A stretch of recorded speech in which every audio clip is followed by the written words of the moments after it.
সনাতন ধৰ্মত বহুতো ধৰ্মীয় গ্ৰন্থ আছে। তাৰে ভিতৰত এখন হৈছে শ্ৰীমদ ভাগৱত গীতা। তাত ভগৱান শ্ৰীকৃষ্ণই দিয়া উপদেশসমূহ মানুহে অনুসৰণ কৰিলে জীৱনত সকলো সফলতা পাব পাৰে।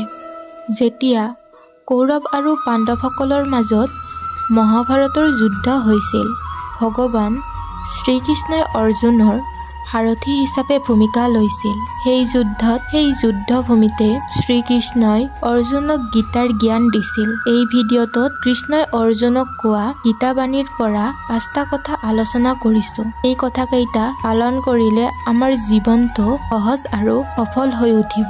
শ্ৰীকৃষ্ণই কোৱা 1 নম্বৰ নিয়মটো হৈছে খঙত নিয়ন্ত্ৰণ ৰাখিবা। কুৰুক্ষেত্ৰৰ যুদ্ধত ভগৱান শ্ৰীকৃষ্ণই অৰ্জুনক কৈছিল যে মনুষ্যৰ আটাইতকৈ ডাঙৰ শত্ৰুৱে হৈছে তেওঁৰ খং।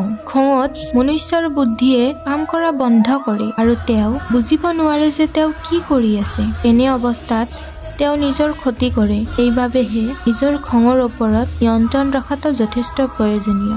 2 নম্বৰতে শ্ৰীকৃষ্ণই কৈছে মনৰ ওপৰত নিয়ন্ত্ৰণ ৰাখিব লাগে। শ্ৰীকৃষ্ণই অৰ্জুনক কৈছে যে এই পৃথিৱীত সকলোতকৈ বেগী বস্তুৱে হৈছে মন। সেয়েহে মনৰ ওপৰত নিয়ন্ত্ৰণ ৰাখিব পাৰিলে তুমি নিজৰ জীৱন সঠিক পথত ৰাখিব পাৰিবা। 3 নম্বৰতে শ্ৰীকৃষ্ণই কৈছে কৰ্ম কৰা, ফলৰ ইচ্ছা নকৰিবা। অৰ্জুন যেতিয়া যুদ্ধৰ সময়ত বিচলিত হৈ পৰিছিল, তেতিয়া শ্ৰীকৃষ্ণই অৰ্জুনক কৈছিল যে হে অৰ্জুন, তুমি কৰ্ম কৰা, ফলৰ আশা নকৰিবা। তোমাৰ কৰ্ম সঠিক হলে ভাল ফল নিশ্চয় পাবা, তাত কোনো সন্দেহ নাই। যদি তুমি কৰ্ম কৰাৰ পূৰ্বে ফলৰ আশা কৰি থাকা, তোমাৰ মনত বিভ্ৰান্তিৰ সৃষ্টি হ'ব আৰু তুমি নিজৰ কৰ্ম সঠিকভাৱে কৰিব নোৱাৰিবা। 4 নম্বৰতে তেওঁ কৈছে যে জীৱনত কেতিয়াও ভয় নকৰিবা। ব্যক্তিৰ জীৱনৰ আটাইতকৈ ডাঙৰ ভয়টোৱে হ'ল মৃত্যুৰ ভয়। প্ৰভু শ্ৰীকৃষ্ণই কয় যে যদি কোনো ব্যক্তিয়ে মৃত্যুৰ ভয় তেওঁ মনৰ পৰা আঁতৰাই পেলায়, তেন্তে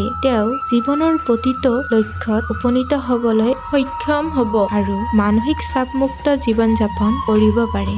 5 নম্বৰতে তেওঁ কৈছে অভ্যাস অব্যাহত ৰাখিবা। গীতাত ভগৱান শ্ৰীকৃষ্ণই কৈছে যে মানুহে সদায় অভ্যাস অব্যাহত ৰাখিব লাগে। অভ্যাস কৰি মানুহৰ জীৱনটো সহজ হৈ পৰে। যদি কোনো কাম কৰি থাকোতে মনটো অশান্তিৰে ভৰি পৰে, তেন্তে মনটো নিয়ন্ত্ৰণ কৰিবলৈ অভ্যাসহে আটাইতকৈ ভাল পথ।